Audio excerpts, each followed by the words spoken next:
Hello student, आज हम सब लोग पढ़ेंगे कवकों का वर्गीकरण। नाउ स्टार्ट करते हैं। Classification of fungi. क्लासिफिकेशन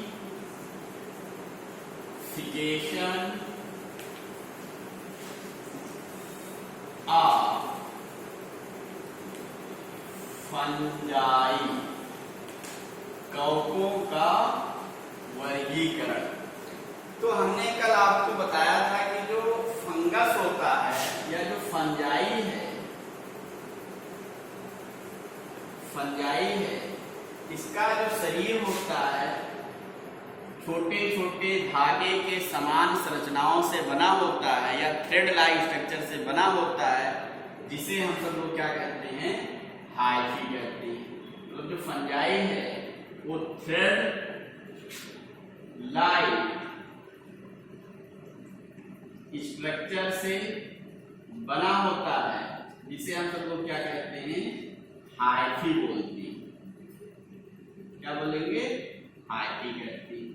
ये हाइफी हमने कहा था, मान लीजिए ये हाइफी है, इस हाइफी में क्रॉस वाल पाया जाता है। क्या पाया जाता है, क्रॉस वाल पाया जाता है। इस क्रॉस वाल को हम सब लोग क्या बोलते हैं, सेप्टा कहते हैं। क्या कहते हैं, सेप्टा कहते हैं। ठीक, सेप्टा अगर प्रेजेंट होता है या अब्सेंट हो सकता है। सेप्टा प्रेजेंट हो सकता है या अब्सेंट हो सकता है। अगर प्रेजेंट है तो उसको क्या कहते हैं, सेप्टेट हाइफी बोलते हैं, हाइफी बोलते हैं। अगर अब्सेंट होता है तो हम लोग क्या बोलते हैं, एसेप्टेट हाइफी कहती है, एसेप्टेट हाइफी कहती है।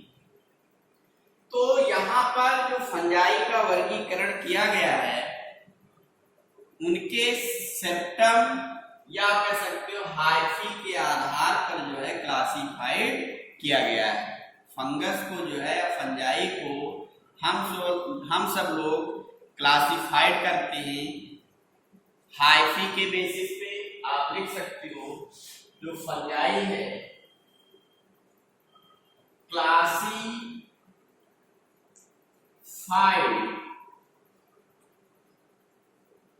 On the basis of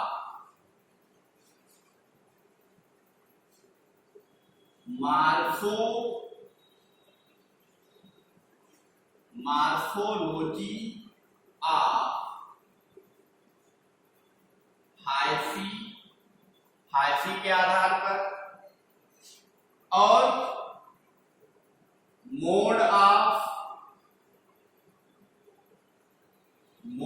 reproduction कह सकते हो, या बोल सकते हो mode of spore formation, spore formation and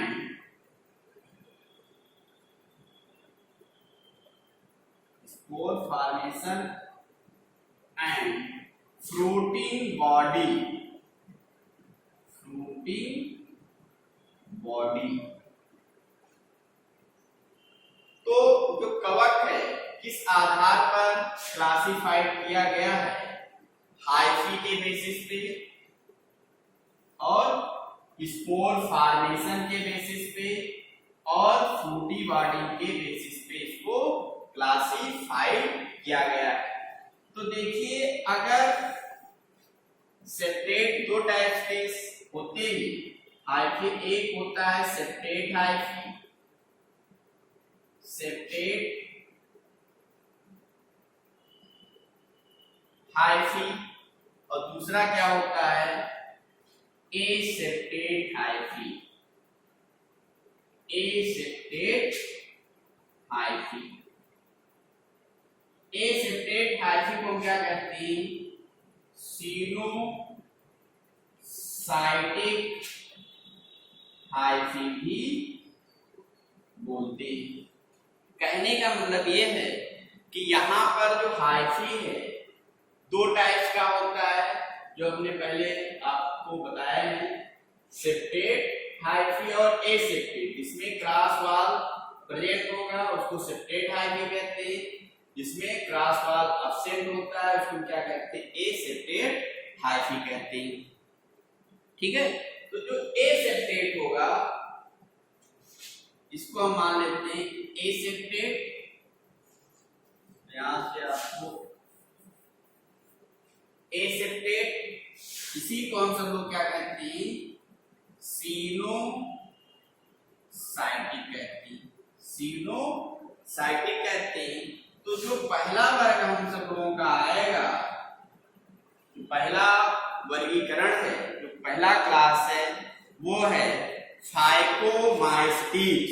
क्या है, फाइकोमाइस्टीज।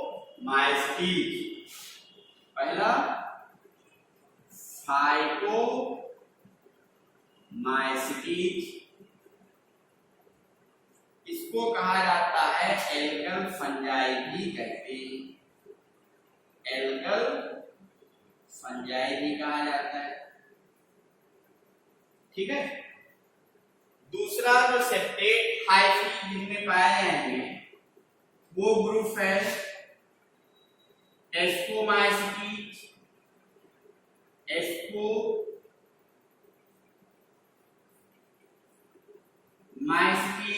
ये दूसरा नंबर हो गया। तीसरा है बेसिडियोमाइस्टीज, थर्ड है ड्यूट्रोमाइस्टीज,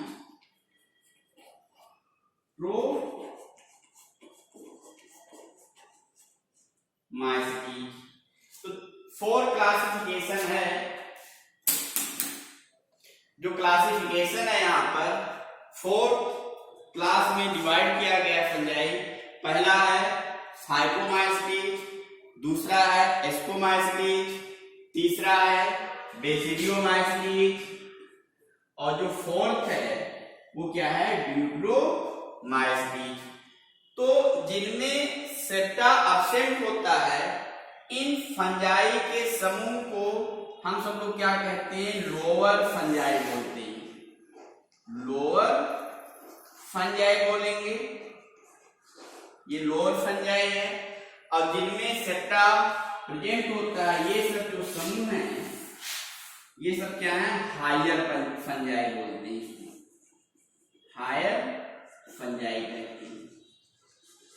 क्या बोलेंगे, हायर फंजाई कहते हैं।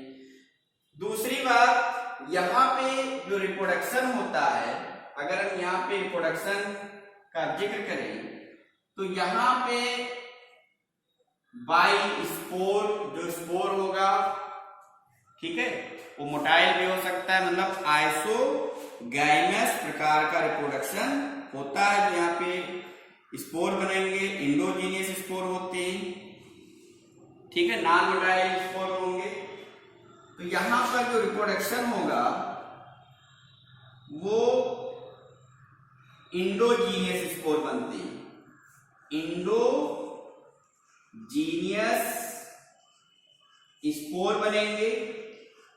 मतलब जो स्पोर होगा हाइफी के, या आप कह सकते हो जो माइसीलियम होगा इनसाइड बनेगा। ठीक है, तो ऐसे स्पोर को हम क्या कहते हैं, इंडोजीनियस स्पोर कहते हैं। जैसे जू स्पोर होगा, एक्लेनो स्पोर होगा, ठीक है।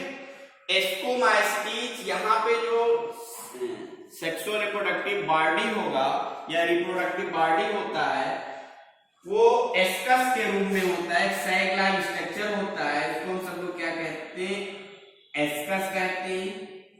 और एस्कस के अंदर बहुत सारे स्पोर भरे होते हैं जिसको हम सब लोग नाम देते हैं एस्कोस्पोर, एस्कोस्पोर।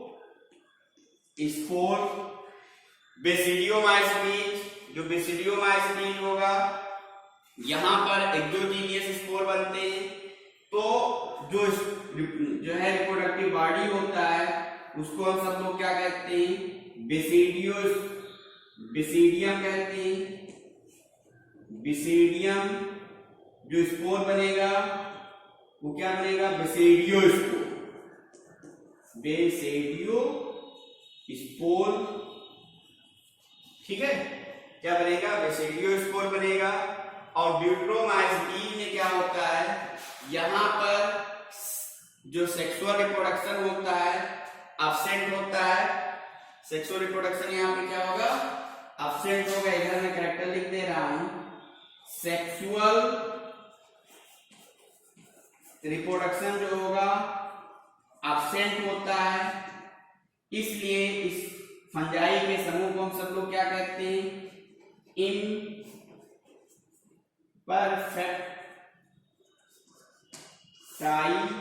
फंजाई भी बोलते हैं।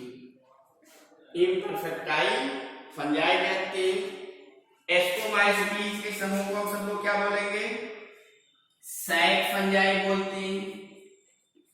सैक फंजाई बोलेंगे। और जो बेसिडियोमाइसीटीज है इसको हम सब लोग बोलते हैं क्लब फंजाई। क्लब फंजाई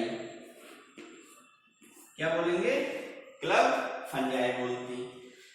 तो अभी हमने पूरा एक लाइन डायग्राम के माध्यम से आपको समझा रहा हूं। तो फिर से देखिए, यहां पर हम सब लोग जो पढ़ रहे हैं क्लासिफिकेशन ऑफ फंजाई। अब फंजाई को जो है morphology of hyphae, mode of spore formation और फ्रूटिंग बॉडी के आधार पर 4 समूह में बांटा गया है।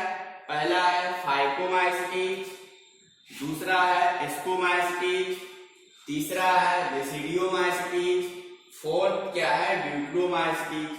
अब यहाँ पे जो हाइफी होते हैं, 2 टाइप के हाइफी होते हैं, एक एसेप्टेट हाइफी, दूसरा सेप्टेट हाइफी। जिनमें सेप्टा एब्सेंट होता है उसको हम सब लोग क्या कहते हैं, सेप्टेट हाइफी बोलते हैं। और जिनमें सेप्टा प्रेजेंट होगा उसको हम सब लोग क्या बोलते हैं, सेप्टेट हाइफी कहते हैं। एसेप्टेट हाइफी को सिनोसाइटिक हाइफी भी कहा जाता है। तो इस तरीके से जो एसेप्टाइट हाइफी होंगे, फंगस होंगे, उनको हम सब लोग क्या बोलते हैं, लोअर फंजाई बोलेंगे। और जिनमें जो सेप्टेट फंजाई होते हैं, जिन फंजाई में सेप्टा प्रेजेंट होता है, सेप्टेट हाइफी पाई जाती है, उन फंगस को हम सब लोग क्या कहते हैं, हायर फंजाई बोलते हैं। ठीक, पहला है फाइकोमाइसीटीज। हम सब लोग इसको बाद में डिटेल पढ़ेंगे, इसके कैरेक्टर्स के बारे में हम सब लोग अध्ययन करेंगे। यहाँ पे थोड़ा सा बताया गया है। फाइकोमाइसीटीज को हम सब लोग एल्गल फंजाई भी बोलते हैं। यहाँ पर जो स्पोर बनेगा वो इंडोजीनियस स्पोर बनते हैं, जैसे जूस्पोर और एप्लेनोस्पोर। दूसरा है एस्कोमाइसीटीज। एस्कोमाइसीटीज को हम सब लोग एस्कोमाइसीटीज क्यों कहते हैं, क्योंकि यहाँ पर जो रिप्रोडक्टिव बॉडी होता है वो थैली के समान एक सैक बॉडी बनता है। उसको हम सब लोग क्या कहते हैं, एस्कस कहते हैं। एस्कस के अंदर बहुत सारे जो है एस्कोस्पोर भरे होते हैं। फिर से सुनिए, एस्कोमाइसीटीज को हम सब लोग सैक फंजाई कहते हैं, क्योंकि इनमें जो इनका जो रिप्रोडक्टिव बॉडी होता है वो थैली के समान होता है, जिसे हम सब लोग क्या कहते हैं, एस्कस कहते हैं। या सैक का स्ट्रक्चर होता है जिसे हम क्या कहते हैं, एस्कस कहते हैं। एस्कस में बहुत सारे स्पोर भरे होते हैं, जिसे हम सब लोग क्या बोलेंगे, एस्कोस्पोर कहते हैं। ठीक, बेसिडियोमाइसीटीज को हम सब लोग क्या बोलेंगे, क्लब फंजाई कहते हैं। यहाँ पर रिप्रोडक्टिव जो बॉडी होगा वो बेसिडियम के रूप में पाया जाएगा, मतलब जो स्पोर होगा एक्सोजीनियस होगा, उसको हम सब लोग क्या कहते हैं, बेसिडियम। और बेसिडियम पर बहुत सारे जो है बेसिडियोस्पोर लगे होते हैं, इसलिए इसको हम सब लोग क्या कहते हैं, क्लब फंजाई कहते हैं। ठीक, ड्यूटेरोमाइसीटी में क्या होता है कि यहाँ पर रिप्रोडक्शन जो होता है वो only vegetative and asexual type का ही होता है, जबकि सेक्सुअल रिप्रोडक्शन एब्सेंट होता है। इसलिए इस फंजाई के समूह को हम सब लोग क्या कहते हैं, इम्परफेक्टाइल फंजाई भी कहते हैं